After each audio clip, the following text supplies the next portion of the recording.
Shalom, shalom, bonsoir à toutes et à tous. Shalom, shalom. Oh, je vais partager avec vous une autre leçon à retenir aujourd'hui et je vais vous expliquer dans la suite. Je vous prie déjà voilà, d'être patient, de supporter pour ceux et celles qui sont intéressés à comprendre la leçon dont je parle, ce qui est en train de se passer actuellement sur la Terre, ce qui est en train de se passer et ce qui devrait attirer notre attention, de faire attention, je vous invite à rester. Pour celles et ceux qui sont trop pressés, qui aiment scroller et scroller parce qu'ils cherchent du contenu divertissant, qui amuse et qui fait rire et tout, ça c'est pas un contenu qui est là pour vous faire rire, pour vous amuser, pour vous éclater, pour vous faire plaisir dans la chair, mais c'est plutôt un contenu qui va vous amener à vous poser des questions et à prendre conscience que beaucoup de choses sont en train de changer. Donc, si vous êtes vraiment pressé, que vous avez envie de passer votre chemin, scrollez, vous passez. Mais si vous voulez vraiment comprendre ce qui se passe autour de vous, dans votre propre vie, je vous invite à rester suivre. Mais avant tout, je vais d'abord mettre un cantique, une chanson qu'on va suivre. Donc déjà, je précise que je ne suis pas auteur de la musique jouée, je ne suis pas responsable de la musique jouée. Je n'ai aucun droit d'auteur sur cette musique qui est jouée. Esprit de Dieu règne, règne, dans ma vie, esprit règne, règne, esprit de Dieu règne, règne, dans ma vie, esprit règne, règne, oh Seigneur. Que ton esprit règne dans nos vies. Il y a tellement de choses bizarres qui se passent actuellement. Tellement de choses bizarres, tellement de choses bizarres. Tellement de choses bizarres se passent actuellement. Tellement de choses bizarres. Je ne sais pas si vous remarquez auprès de vous ce qui est en train de se passer. Des personnes qui décèdent très jeunes. Et ça arrive comme ça fréquemment. Ça ne fait que s'enchaîner, ça ne fait que s'enchaîner. Je ne sais pas si vous remarquez cela. Je ne sais pas si vous remarquez cela. Je ne sais pas si vous vous posez des questions. Je ne sais pas si vous faites des remarques et tout. J'ai eu une autre leçon. Ah, Esprit de Dieu, Esprit de Dieu. Esprit de Dieu. Je viens en fait aujourd'hui de rentrer d'un enterrement ici en Belgique, dans ma commune. J'étais au cimetière. On a enterré un petit garçon de 7 ans. 7 ans. Un petit garçon africain, camerounais. 7 ans. Il est décédé il y a 2 semaines. Il n'était pas malade. Il n'était pas malade. Et il y a quelques jours aussi, j'ai appris d'abord le décès d'un autre Camerounais à Bruxelles. Quelques jours après, j'apprends encore le décès d'un autre. C'est toujours de jeunes personnes. Et je rappelle qu'il y a quelques temps, on a annoncé le décès de l'acteur nigérian Alex. Et en septembre, le 8 septembre 2024, j'ai perdu mon petit frère, âgé de 35 ans. Ces Camerounais qui sont décédés, Alex et tout, c'est des jeunes dans la trentaine à 40 ans. L'enfant qui est décédé il y a de cela 2 semaines, dont j'ai assisté à l'enterrement aujourd'hui, il avait 7 ans. Jean, il s'appelait Jean. Il s'appelait Jean. J'ai eu la leçon, encore une leçon aujourd'hui, quelque chose qui... Parce que je rappelle que quand mon petit frère est décédé, j'ai commencé à me poser des questions, J'ai traversé des moments où...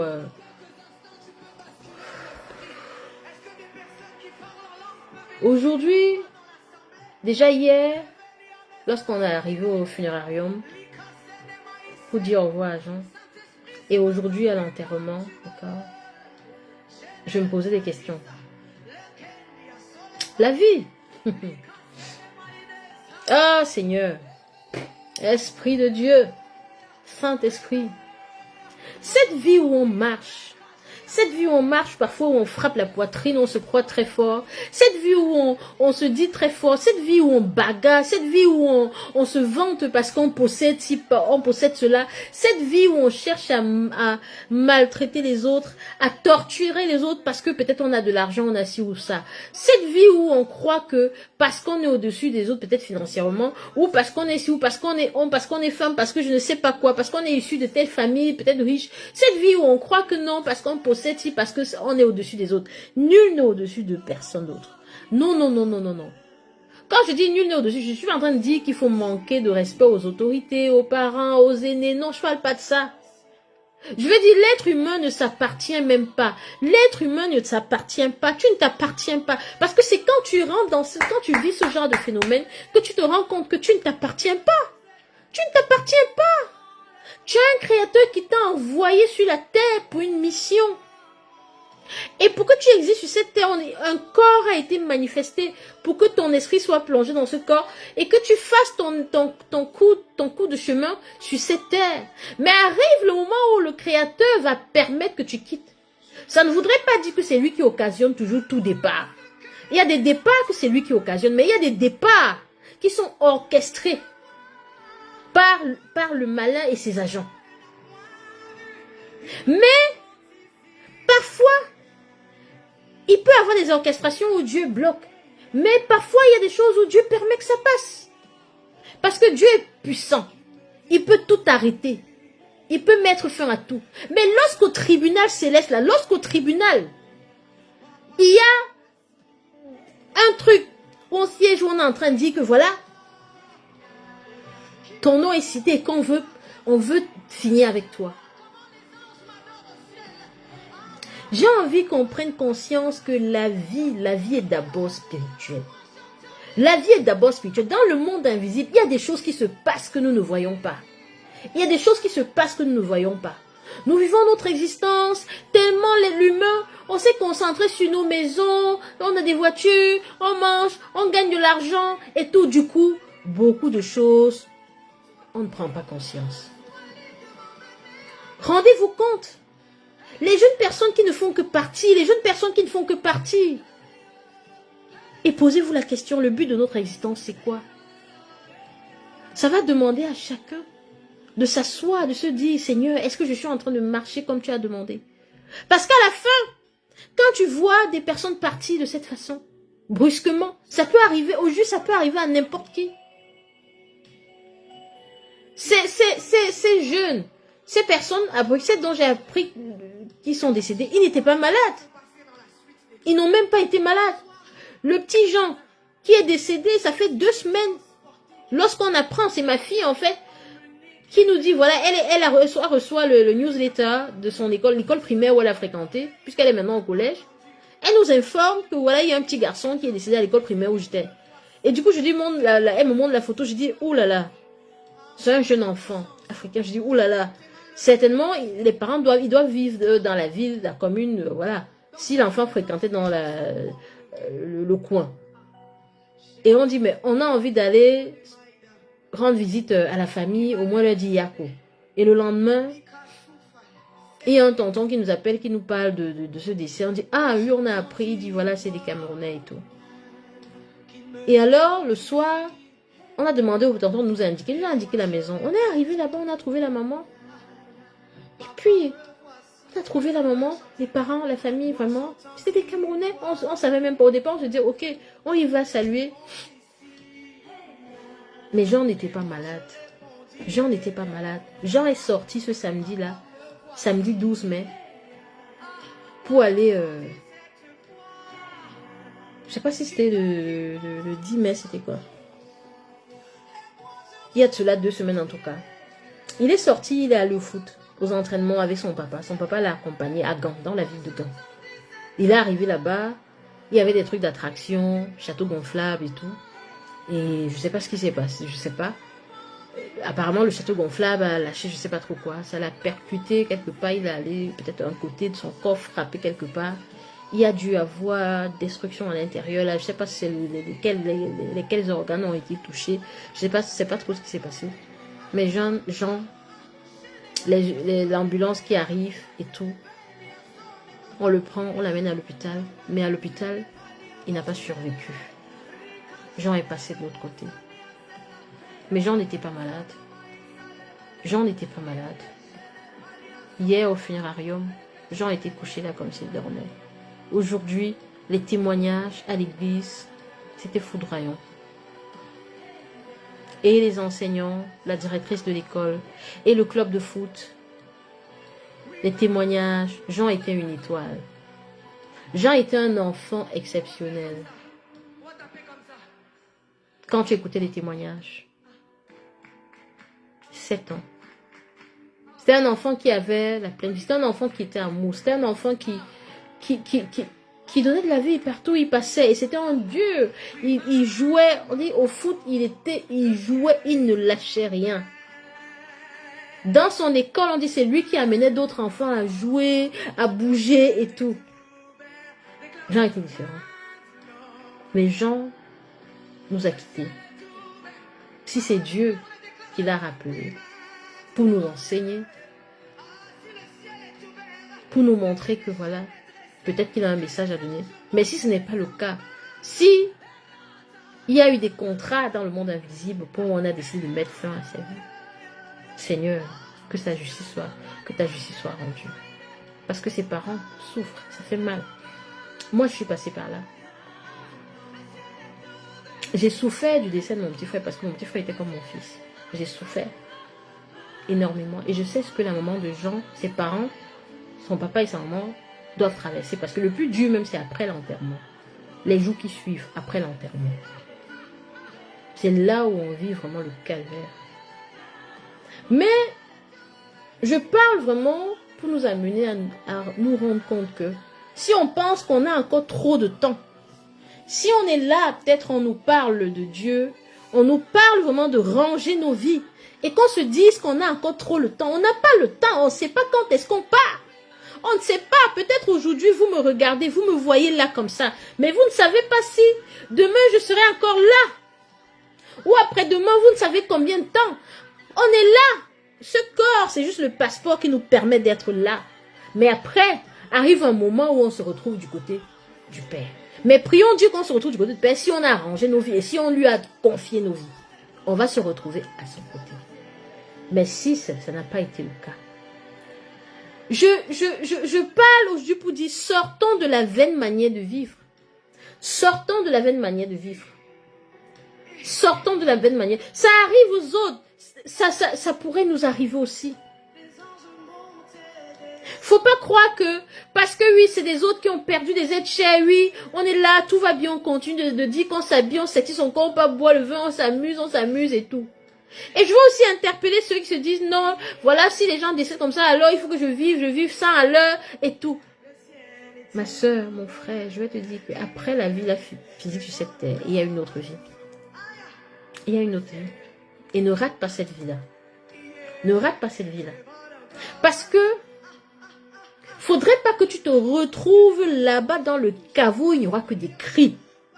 Où tu vas regretter que pendant que tu vis sur cette terre, quand on t'a dit, donne ta vie au Seigneur, confie ta vie au Seigneur, change de vie, tu as refusé. Et tu te retrouves maintenant là où on est en train de grincer des dents, en train de crier matin, midi, soir, crier matin, midi, soir, crier matin, midi, soir, où tu vis l'enfer et tu vivras ça pour toujours. Refuse ça. Refuse cela. Nous ne savons quand est-ce que nous aussi nous partirons. Jean était plein de vie. Jean est parti à 7 ans. Jean a laissé tout le monde. Toutes les communautés ont été rassemblées aujourd'hui dans l'église. Et après, on est sorti, on a quitté l'église, on est venu dans le parc. Toutes les communautés étaient rassemblées. Les Camerounais, les Congolais, les Marocains, les Belges wallons, les Belges flamands, parce que moi, ma commune, c'est en Flandre. On était tous rassemblés. Même en Flandre où on dit, pour des discours, on doit parler que néerlandais. Aujourd'hui, là, on a parlé néerlandais, français. Toutes les communautés étaient là. Tout le monde était en train de pleurer, Jean, âgé de 7 ans, qui est parti sans être malade. Sans être malade. Est-ce que vous croyez qu'on est encore là, qu'on a le temps, qu'on est là, machin, patati, patata? Et les Camerounais que j'ai appris tout récemment, partis en France aussi, j'ai vu sur Facebook toujours un qu'on annonce parti. Mais ce qui est curieux, hier je suis arrivée au funérarium. Le funérarium était à côté. Ceux qui voulaient venir dire voir Jean pour lui dire au revoir, Jean était couché là comme s'il dormait. Le cimetière était à côté. J'ai pris le temps, je marche dans le cimetière, je regarde. Je regarde les tombes là. Je regarde date de naissance, date de décès. Je fais le calcul, je me rends compte que celui qui avait même vécu moins de temps, c'était minimum 60 ans. À cette époque-là, 60 ans. Minimum, c'était 60 ans. C'est-à-dire, quand même, c'était 60. Celui qui partait un peu plus tôt, c'était 60 ans même. Et puis, quand même, il vivait jusqu'à... Il vivait quand même jusqu'à 65, 70, 80, et puis 90 et tout. Mais à cette époque, qu'est-ce qui est en train de se passer? Qu'est-ce qui est en train de se passer actuellement? Les jeunes, les gens qui partent très vite. Très vite. Très vite. J'ai eu à poser la question des moments, je dis, mais il y a quelque chose qui se passe. Bizarrement, les jeunes partent, les enfants partent et tout. Mais curieusement, j'ai l'impression que ce sont des bonnes personnes qui partent. Et puis, on me dit, mais c'est normal. Les personnes parfois avec de cœur bizarre, parfois peuvent rester longtemps parce que Dieu leur laisse le temps de changer de vie, de se racheter. Mais Dieu seul sait jusqu'à quand il nous laisse être là. Mais changeons de vie. Parce que ces gens qui partent, demain peut-être serait notre tour. Demain ça arrivera. Peut-être que c'est nous. Mais on est là. J'étais là, je regardais le cimetière, je regardais, je disais, Seigneur, en fait, nous n'avons aucun pouvoir, nous ne nous appartenons pas. Nous appartenons à Dieu, lui seul. Quand tu as vu quelqu'un partir, quand tu as vu le souffle là quitter quelqu'un, tu prends conscience que nous ne sommes rien. Nous ne sommes rien. Nous ne sommes rien. Nous ne sommes rien. Toutes ces choses où on va s'apitoyer sur des choses qu'on possède, s'il possède ça pour se vanter, pour se croire supérieur aux uns aux autres. Mais non, nous ne sommes rien. Rien, rien, rien, rien, rien. Rien. Je vais partager avec toi. Quand j'ai perdu mon frère, mon petit frère qui était comme mon enfant, ça a été dur. Dur.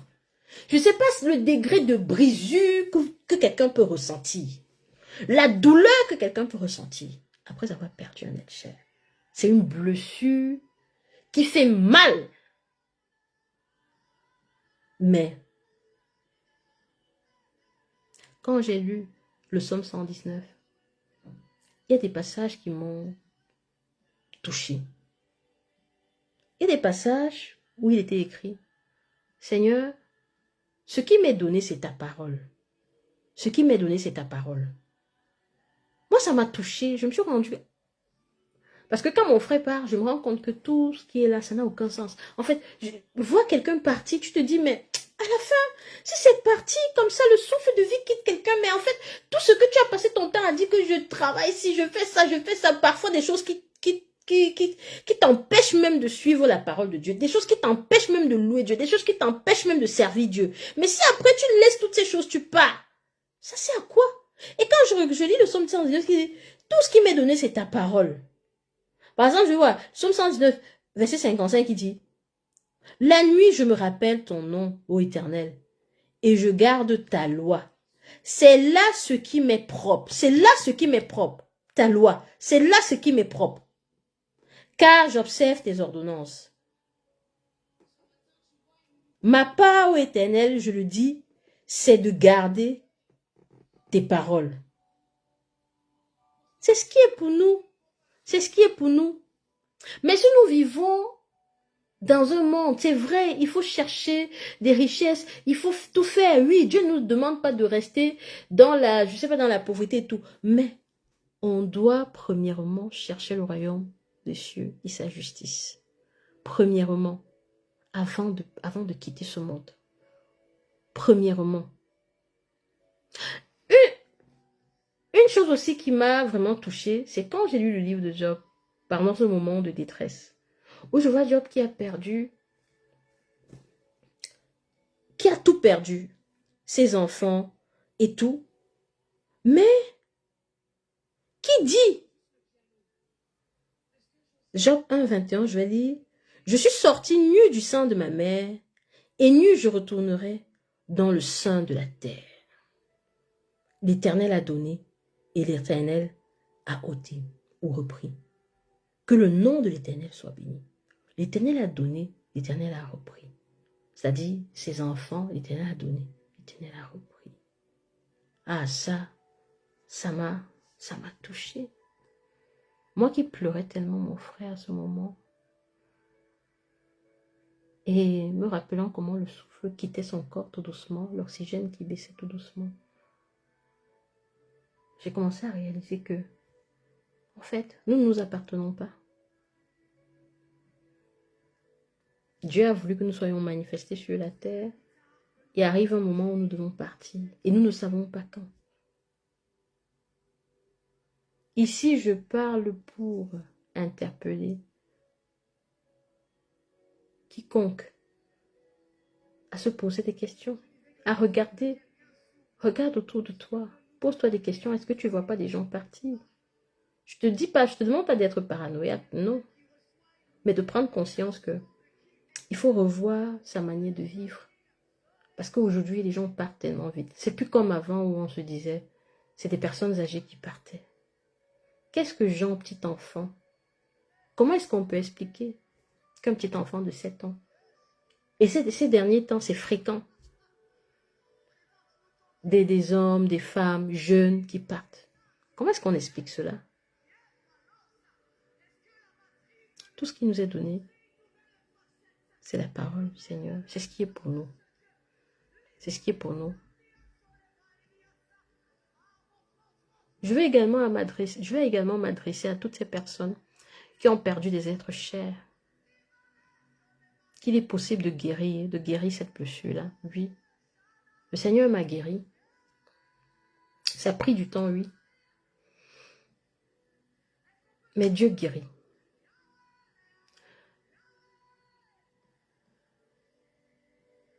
Le Seigneur m'a restauré. J'ai campé vraiment à son pied. Je soupirais après lui. J'écoutais sa parole sans cesse. Ses paroles m'ont réconforté. Sa parole m'a restauré de jour en jour. Oui, j'ai juste envie de te dire que ça ne se fait pas d'un claquement de doigts parce qu'il y a des jours où j'étais bien, des jours où j'étais down, des jours où ça allait un peu comme des montagnes russes. Mais petit à petit, Dieu faisait son travail. Mais ça demandait quand même qu'à un moment, que moi aussi je fasse ma part, que je prenne la décision de me dire, ok, il faut que tu te relèves, vraiment. J'ai juste envie d'inviter quiconque ici qui a perdu un être cher à comprendre que ces personnes que nous avons perdues, ils ne nous appartiennent pas. Ils ne nous appartiennent pas. Par la grâce de Dieu, nous les avons connus. Ils ont été nos parents, ils ont été nos frères et sœurs, nos enfants, oncles, tantes, cousins, cousines, amis, connaissances. Dieu a permis que nous puissions les connaître. Mais Dieu aussi a permis qu'ils puissent quitter la terre et retourner auprès de lui. J'ai été au cimetière, je regardais les tombes et je réalisais que ces personnes sont parties il y a longtemps et que arrivera un moment aussi nous on ne sera pas là. Pareil que ceux qui passeraient dans les cimetières, tout dans les endroits où nous serons enterrés, ces gens vont aussi voir comme ça et se rappeler que ah mais ces gens-ci voient, lis aussi nos noms affichés avec la date de naissance, la date de décès et tout. Oui, arrivera aussi ce moment. Mais en attendant, pendant qu'on est encore là, qu'est-ce qu'on fait? Faisons tout, il n'y a plus le temps. Le monde est en train d'aller, je dirais, on est vraiment dans la fin des temps. Tout est en train d'aller en décadence. Faisons tout pour ranger nos vies. Faisons tout pour assurer un lendemain meilleur. De telle sorte que s'il arrivait qu'on est en train de partir, qu'on soit au moins sûr qu'on a fait ce qu'il fallait et qu'on a, surtout pour nous qui avons des enfants, et qu'on a laissé un bel héritage. Je ne parle pas de l'héritage matériel parce que généralement, les humains, on est beaucoup plus concentrés. Oui, il faut laisser un héritage matériel. Mais il faut laisser un bon héritage spirituel et céleste. Il faudrait que maintenant on range nos vies, qu'on essaye de couper ces liens familiaux, couper tous ces trucs-là, qu'on se mette à la brèche et qu'on bâtisse un hôtel avec l'Éternel.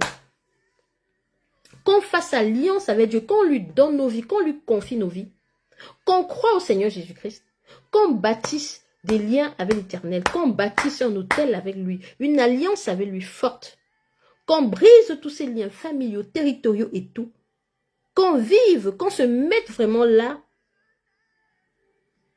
à demander vraiment la couverture de l'Éternel, même pour nos enfants, avant qu'on ne parte. Parce que vous allez vous rendre compte que dans la communauté noire, dans notre communauté même, beaucoup de choses que nous allons vivre, atroces, où nous souffrons, il y a des réclamations au-delà. Il y a beaucoup de choses qui se passent dans le monde spirituel.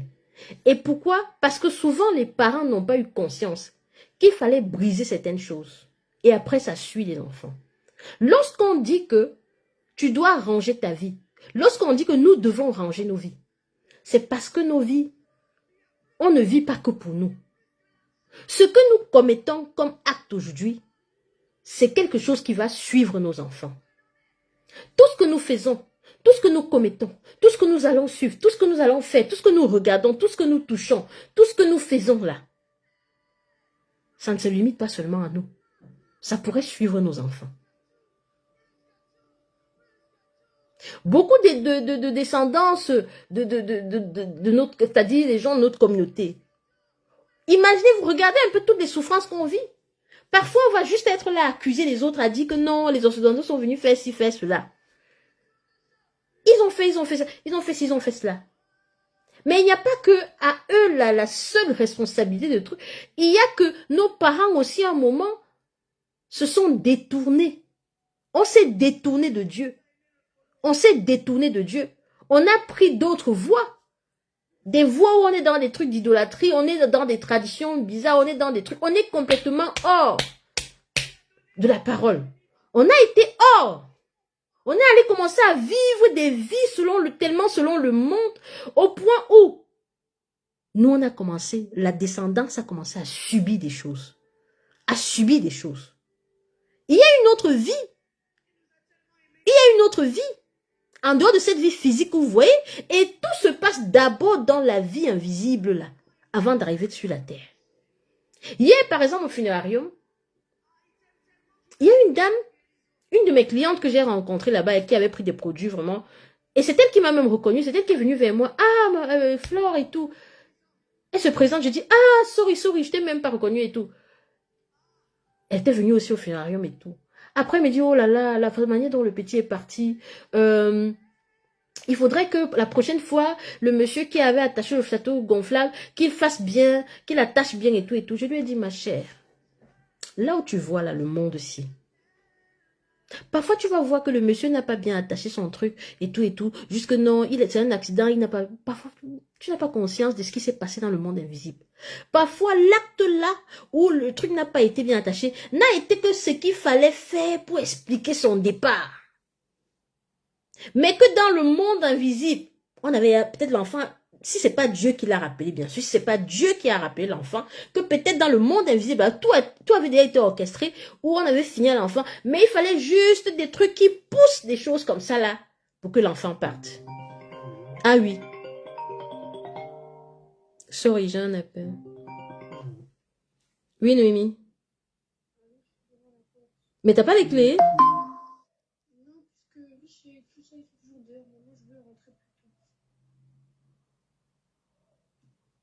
D'accord. Attends, je viens ouvrir. Donc,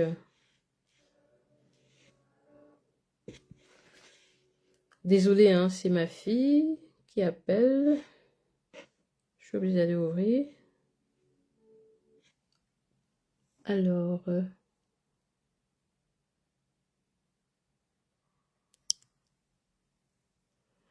je reviens juste un moment, je reviens s'il vous plaît.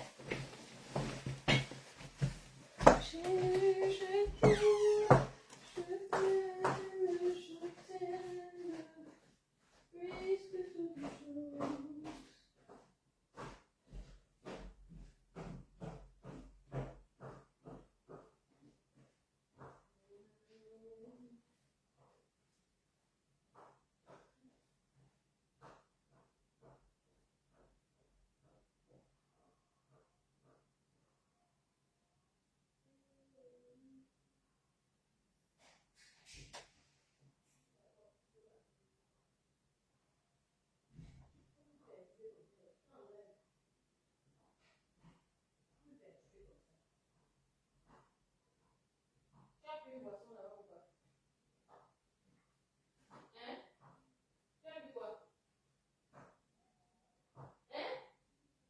vous dit combien? 2 €.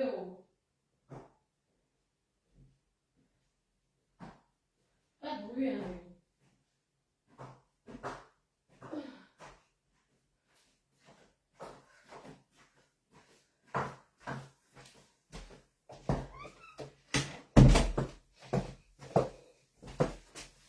Sorry, sorry, sorry.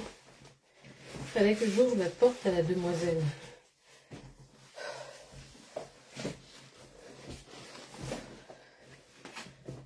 Ah là là. Alors, comme je disais, parfois certaines choses avant d'arriver sur la terre, ces choses ont déjà eu lieu dans l'invisible. La vie est d'abord spirituelle. La vie est d'abord spirituelle. Si vous n'avez pas conscience de cela et que vous croyez que la vie est juste physique, là on se tire une balle dans la tête. Non, on se tire une balle dans la tête. Donc du coup j'ai dit à ma cliente, non. Parfois certaines choses que tu vas voir qui arrivent, où tu te dis que non, c'est juste arrivé, un accident et tout.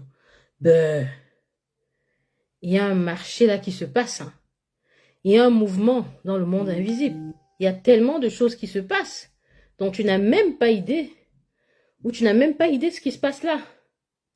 Puis elle m'a dit, c'est vrai. C'est vrai. C'était pour vous dire que le monde invisible est là. C'est pour ça que le Seigneur disait, priez sans cesse. Priez sans cesse. Veillez. Priez. On doit plus avoir conscience de cela, du monde invisible. Le monde invisible est là. Ouais, c'est pas une blague. Et si on continue de vivre comme si voilà la vie n'était que charnelle, là on est totalement perdu. Parce que déjà nous autres, qui sommes-nous? Nous sommes des êtres esprits. Nous sommes des esprits plongés dans un corps. Parce que pour circuler sur la terre, il faut un corps. L'esprit est dans un corps.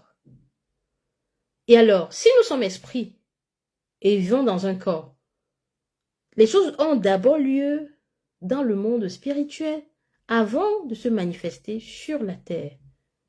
Oui. Pour t'amener à comprendre que la vie spirituelle est d'abord ce dont tu dois avoir conscience. Remarque que ceux qui décident de devenir agents du malin, comment est-ce qu'ils font? Ils ont conscience du fait que la vie est d'abord spirituelle. Raison pour laquelle ils vont tellement faire des choses, parfois attaquer quelqu'un, pas en étant même proche de la personne. Faire le truc bizarre et tout. Tout est spirituel. La vie est d'abord spirituelle. La vie est d'abord spirituelle. Ce qui fait que quand on vit d'une manière vaine, quand on est là, on se dit on a tout le temps, on s'amuse, on monte, on descend. Dieu dit marchez comme ça, on dit non, on va plutôt faire comme ça. Dieu machin, on est là, on est vraiment dans l'ignorance. Et on croit qu'on a le temps. On n'a pas le temps. Avec ce qui est en train de se passer de nos jours, on n'a pas le temps. On n'a pas le temps. C'est urgent. C'est urgent. Merci Chantal, merci vraiment. C'est urgent. On doit se lever. On doit se lever. Prenons conscience. Je sais que ce que je suis en train de dire, pour quelqu'un qui n'a pas encore vécu une tragédie, quelqu'un qui n'a pas vécu, la personne ne va pas comprendre. La personne peut-être va se dire, bah, qu'est-ce qu'elle est en train de raconter? On n'a pas le temps. Changeons de vie, changeons notre manière de vivre. Changeons. Faisons en sorte que lorsqu'on part et qu'on soit dans l'au-delà, quand on est en train de voir les gens pleurer, au moins nous sommes fiers de nous en disant voilà, on a fait le bon travail, surtout on a laissé le bel héritage à notre descendance. On a préparé les fondations, on a semé de bonnes choses qui vont continuer. On a semé, il y a eu cette alliance-là qui a été scellée avec Dieu de telle sorte que quand on parle, les grâces, c'est-à-dire du prix qu'on a payé, continuent de descendre sur notre descendance, sur notre lignée. Ne vivons plus de manière vaine. Ne vivons plus juste de manière charnelle. Ayons conscience que nous sommes des esprits dans un corps et que la vie est d'abord spirituelle parce que nous sommes des esprits. Parce que quand on va retourner auprès de Dieu, là, lorsque Job dit, il est né du ventre de sa mère, il va retourner à la terre. Ça, c'est la terre. Ça, c'est la terre. C'est la raison pour laquelle le phénomène où on retourne à la nature, parce que nous avons été faits à base de la nature, à base de la terre. Nous, je veux dire le corps, mais c'est l'esprit que nous sommes en vérité. Jean est parti. Tout le monde était là. C'était une étoile, ce petit garçon, à écouter les témoignages. C'était un enfant, ouf, très bon joueur de foot. Il est déjà dans les clubs et tout. Et puis, même à l'école, ses enseignants, la directrice des enseignants parlait tellement bien de lui, les témoignages et tout. Waouh, quelle leçon! Quelle leçon il nous a donné. On était là rassemblés, et du coup, entre nous les mamans, ici dans ma commune, on s'est dit après, est-ce qu'on ne devrait pas créer un groupe d'entraide où on se retrouve très souvent pour parler parce qu'on se rend compte que quelqu'un pourrait crever quelque part. Jean, en fait, a rassemblé les gens. La vie de Jean a enseigné. La vie de Jean nous a montré que juste l'amour, juste l'amour, just love, just love, juste l'amour, juste l'amour.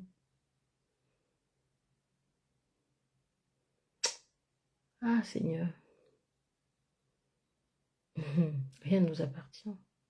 Tout ce qui nous est donné, c'est ta parole. Et je prie pour des personnes qui vivent des souffrances, qui ont des blessures intérieures, des blessures de l'âme, qui souffrent vraiment, que vous puissiez retrouver la restauration, que Dieu vous guérisse. Tendez la main à Dieu. Il est celui qui guérit, il est celui qui restaure. Quelles que soient les situations que vous vivez, que ce soit la perte d'un être cher et que vous n'arrivez pas à vous remettre, tendez la main à Dieu. Donnez-lui votre vie et confiez-lui votre vie, votre cœur, votre corps, votre âme, votre esprit. Laissez-lui faire le travail. Écoutez sa parole tous les jours. Écoutez les enseignements, écoutez les exhortations. Lisez votre Bible, lisez la parole. Si vous n'arrivez même pas à lire, mettez des enseignements. Écoutez la parole de Dieu tous les jours. Sa parole guérit. Sa parole restaure. Sa parole répare.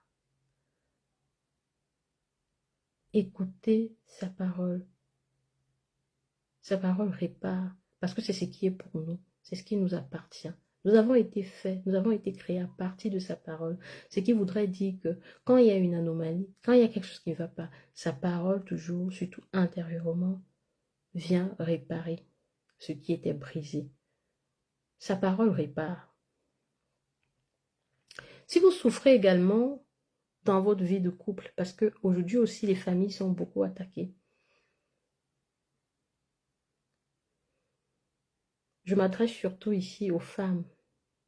Si vous êtes dans votre vie de couple, ça bat de l'aile dans votre vie de couple. Vous êtes tellement blessé, blessure. Vous avez peut-être subi des infidélités, des trahisons, de l'abandon, le rejet, des injustices. Je vous dirais, abandonnez-vous au Seigneur. Rapprochez-vous de Dieu. Connectez-vous à lui. Cherchez à avoir l'intimité avec lui. Et si vous ne savez pas comment faire, je reste disponible pour vous aider, pour vous guider. Comment avoir cette intimité-là avec Dieu? Comment avoir cette connexion-là avec lui? Si vous n'arrivez pas à le faire, je reste disponible. Parce que ma mission, c'est aussi de pouvoir aider ces personnes-là qui vivent avec des blessures, d'aider ces personnes-là, de les accompagner à la restauration. Je ne parle pas seulement de restauration capillaire au travers de ma marque Florawa Botanica. Je parle aussi de la restauration intérieure, de vous aider à sortir de ces problèmes-là, de retrouver vraiment la joie de vivre, la vie que le Seigneur vous a donnée. Cette vie pleine de joie, pleine d'amour, pleine de, voilà, de gaieté, riche, cette vie abondante, cette vie prospère dans l'état de l'âme d'abord. Parce que la prospérité passe d'abord par la prospérité intérieure. L'abondance passe d'abord dans l'abondance intérieure. Dieu est celui-là qui arrange tout, qui repart tout. Il est capable de vous aider à tout surmonter. Il n'abandonne pas celui qui le cherche. Il n'abandonne pas la personne qui lui tend la main et qui s'abandonne et qui pleure à ses pieds. Il n'abandonne pas.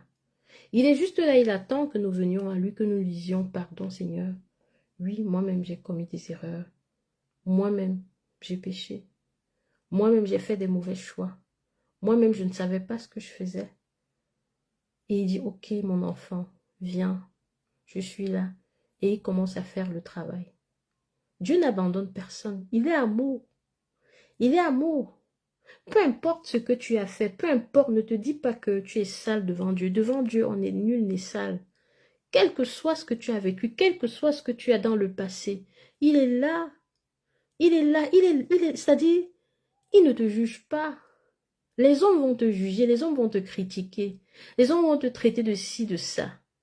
Mais l'amour de Dieu, son amour ne change pas, il ne ment pas. Quand il t'a choisi, quand il t'a dit que ok, je suis là, il attend juste que tu viennes lui donner ton cœur. Que tu viennes lui dire, Seigneur, j'ai été loin de toi pendant tout ce temps. J'ai suivi le monde, j'ai cherché des solutions à gauche, à droite, mais je n'ai trouvé point de paix. Mais je suis fatiguée et chargée, je suis fatiguée et chargée. Et tu viens à lui, il te décharge. De tous ces poids que tu portais, de tout ce que tu portais, il te décharge.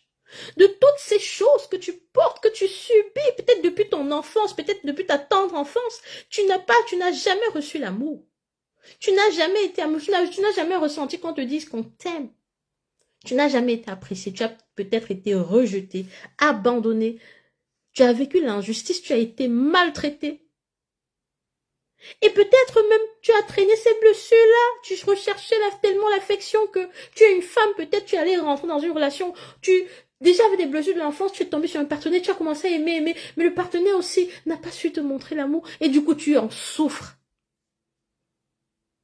Dieu est là, il n'attend que toi. Il attend juste que tu lui dises, papa, j'ai besoin de toi, j'en peux plus. J'en peux plus, je te tends ma main. Tu as cherché des solutions à gauche, à droite, chez les humains, à gauche, à droite et tout. Mais tu trouves que tu n'as pas toujours la paix. Ça ne va pas. Le Seigneur est là. Le Seigneur est réel. Dieu existe. Je suis la preuve vivante que Dieu existe. Je suis la preuve vivante que Dieu existe. Par où je suis passée. Par les choses que j'ai vécues. Lorsqu'on parle de Dieu, beaucoup vont croire que non, on raconte des imaginations et tout. Dieu existe, le monde invisible existe, tout ce que je vous dis là existe. Dieu restaure, Dieu guérit. Et toutes ces transactions qui se passent dans le monde invisible, je vous dis que des choses se passent et tout ça existe.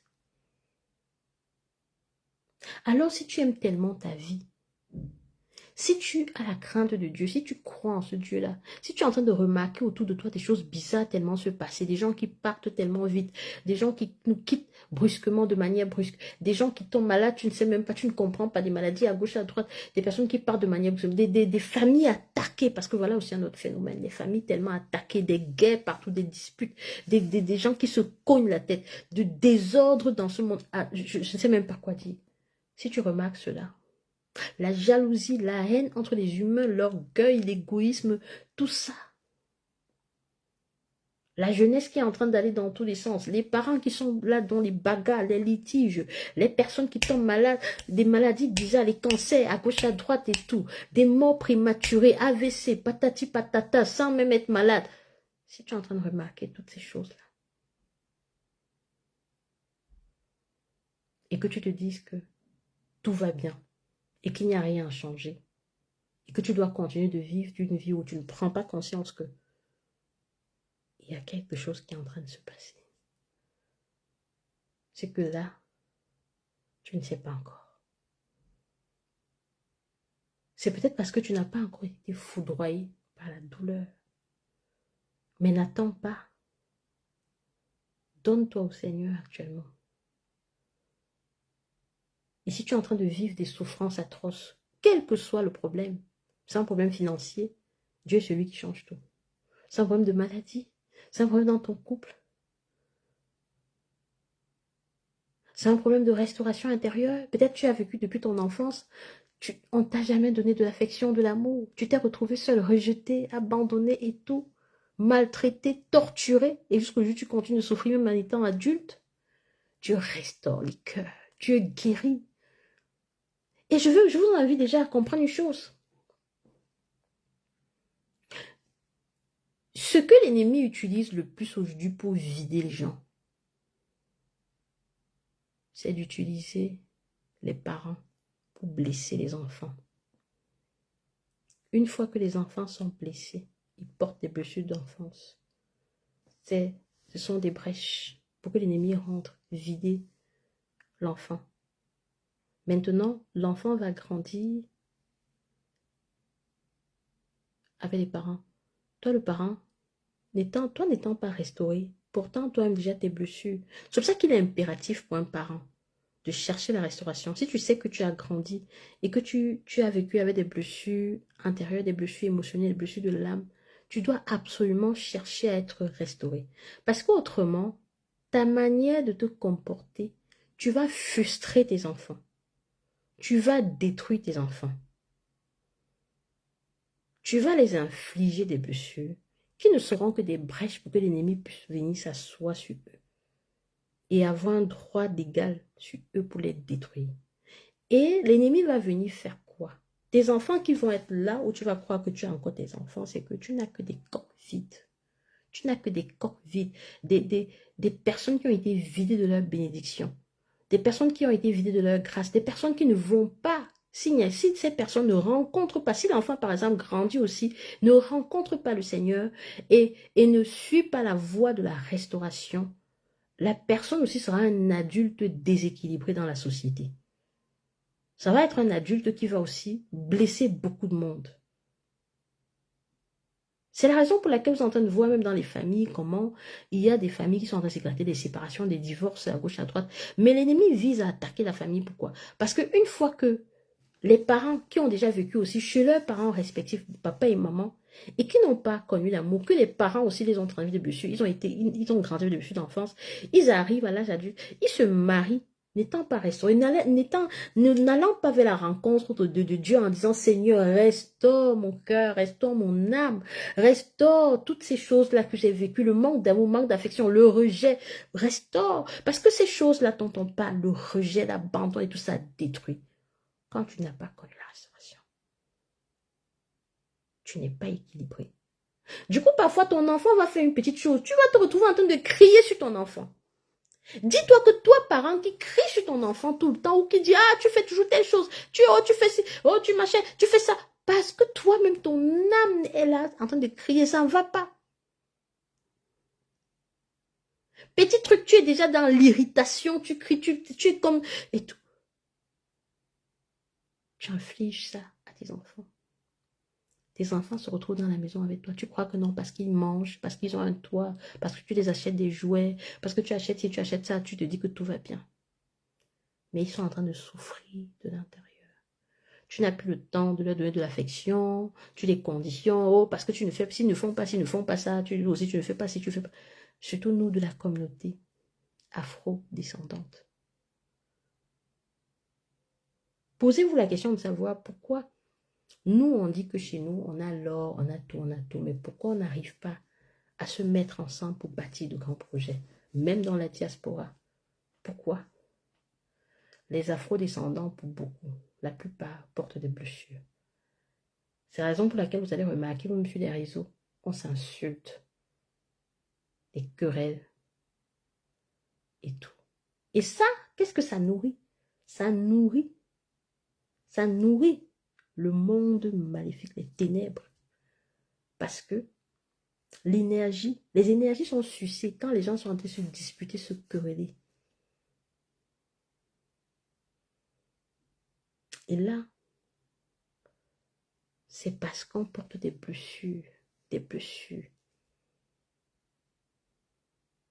Moi, je regarde le monde, je dis, la communauté, nous de la communauté, tant qu'on ne va pas comprendre ces choses qu'il faut vraiment chercher d'abord la transformation intérieure, la restauration intérieure et tout, laisser l'amour de Dieu vraiment nous envahir, laisser Dieu travailler au-dedans de nous, faire tomber tous ces trucs-là, ces sentiments d'orgueil, de frustration, de peur, d'égoïsme, de rejet, faire tomber tout, faire en sorte que nous puissions vibrer, ressentir les vibrations du Seigneur, ressentir, c'est-à-dire aller vibrer de la même manière à ces fréquences, que son amour vraiment nous transperce, que son amour transperce afin que qu'on soit rempli de son amour. Et c'est un travail qu'il faut faire régulièrement.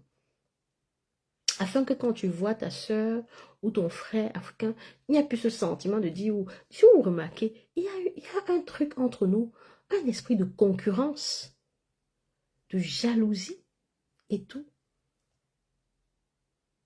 C'est là parce qu'on a des blessures profondes. Et c'est la raison pour laquelle on n'arrive pas à se réunir pour bâtir. D'ailleurs, moi, je disais à quelqu'un, parfois on est acharné sur les gouvernements africains à dire, oh, ils ont fait ci, on fait ça. Mais nous, on a une part de responsabilité. Parce que il n'y a qu'à prendre l'exemple de ceux qui sont dans la diaspora. On critique beaucoup. Mais pourquoi nous, dans la diaspora, on n'arrive pas à s'unir pour faire même des projets dans la diaspora? Chacun est dans l'individualisme, chacun. Et même quand on se met en groupe pour essayer de parler, après, ça crée que des problèmes.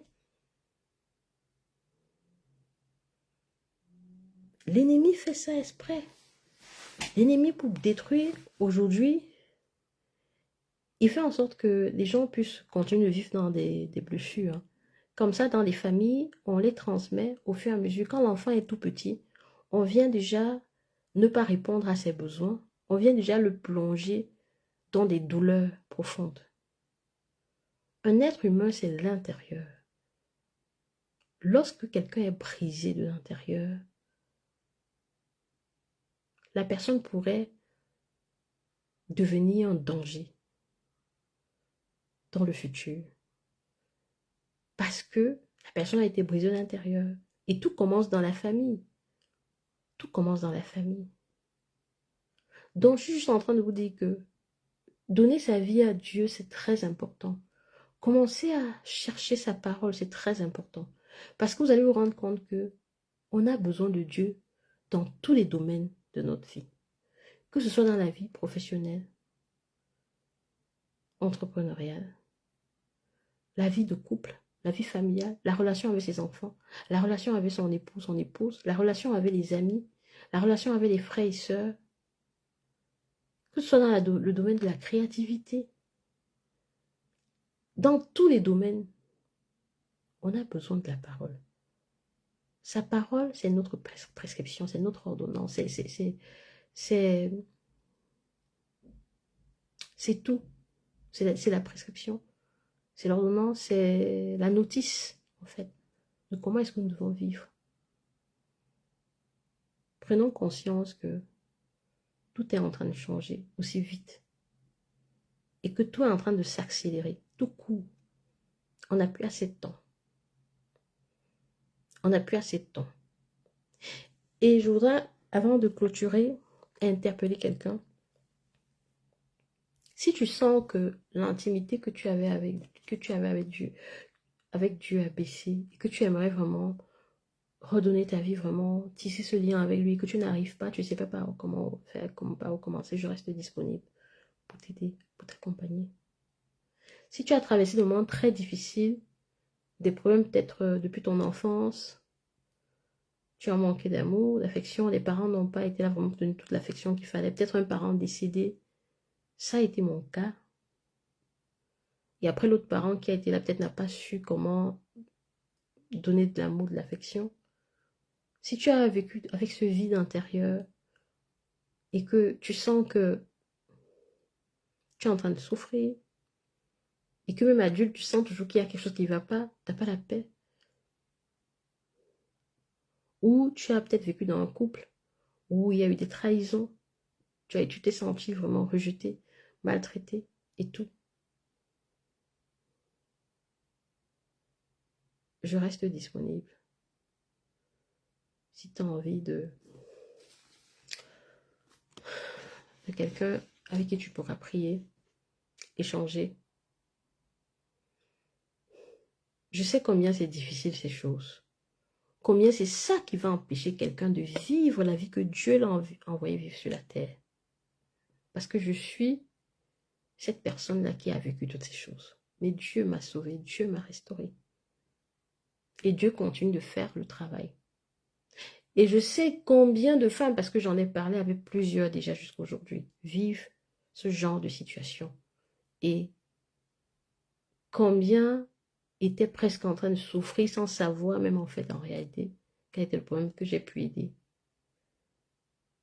Et il y en a encore là dont j'entends des histoires et tout, ça me fait vraiment beaucoup de peine. J'ai été au cimetière aujourd'hui, hier, aujourd'hui, ça m'a choqué.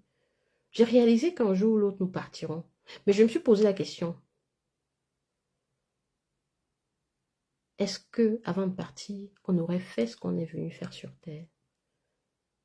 Il y a le regretté docteur Miles Monroe qui avait dit le cimetière, c'est l'endroit le plus riche sur Terre. Et quand j'étais au cimetière, justement, j'imaginais toutes les personnes, les tombes qui étaient là, j'imaginais celui-ci peut-être devait peut-être construire, il devait peut-être avoir telle entreprise, tel lycée. L'autre devait peut-être écrire des autres. Après, je me suis dit, Flore, et toi? Tu es encore là. Est-ce que tu as accompli ce que Dieu a prévu que tu devais accomplir? Est-ce que tu es en train de le faire? Et je me suis rendu compte, n'attends pas. N'attends pas. Et souvent, on a beaucoup peur du regard des autres. Souvent, on a beaucoup... La société a tendance à t'influencer quand tu fais des choses. Non, non, tu peux pas faire des choses, tu peux. Et du coup, tu te limites.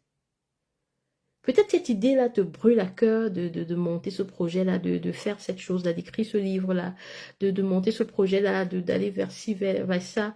Et tu hésites, tu as peur parce que les gens te disent non, tu ne peux pas, non, tu ne peux pas, tu ne peux pas. What? Mais qu'est-ce qu'on s'en fout à un moment de ce que les gens vont dire? Ouais, mais il faut écouter la voix de Dieu. Parce que quand j'ai vu les tombes, j'ai vu, je vois, je dis, mais à la fin. Parfois, on veut écouter des trucs, écouter. Il faut s'en foutre, en fait. Ne suivre que Dieu. Écoutez sa voix, le laisser nous parler. Parce que lui, il nous parle. Il nous parle, mais nous devons être connectés à lui. Sur ce, j'ai juste envie de vous dire merci pour vous qui avez écouté jusqu'à présent. Chantal, Théontine, merci, que Dieu vous bénisse abondamment. Et vraiment, restons vraiment au pied du Père.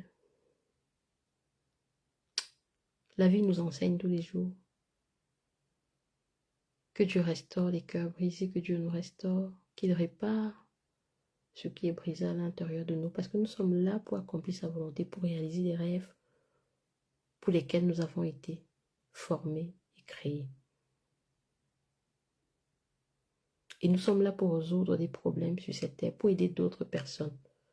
Dieu nous a envoyés là parce qu'il y a un peuple qui attend chacune ou chacun de nous quelque part avec une solution. Et en nous, il a mis toutes les dispositions. Ne regardons plus à nous-mêmes parce que ce qui tue souvent l'humain et empêche l'humain de suivre Dieu, je parle de ce que moi-même je vis par moments, c'est que je regarde à moi. Quand je regarde à moi, je doute de tout. Mais en fait, il faut regarder à Dieu,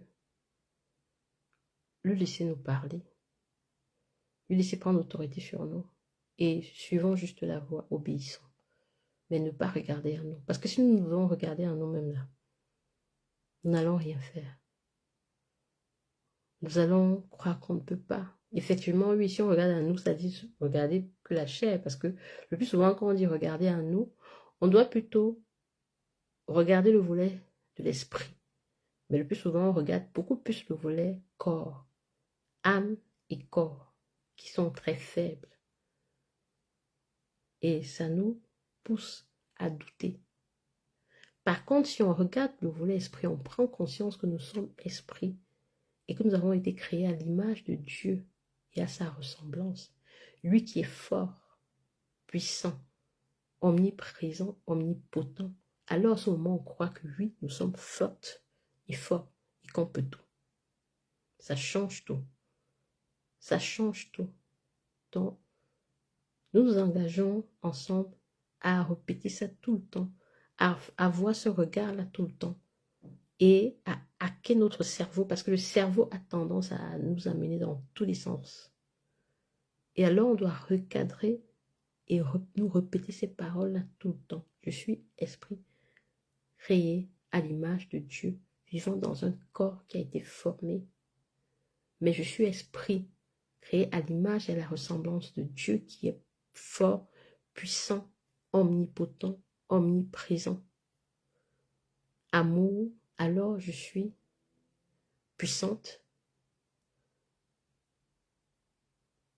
forte, je suis amour, je peux tout. Je peux tout par celui qui me fortifie.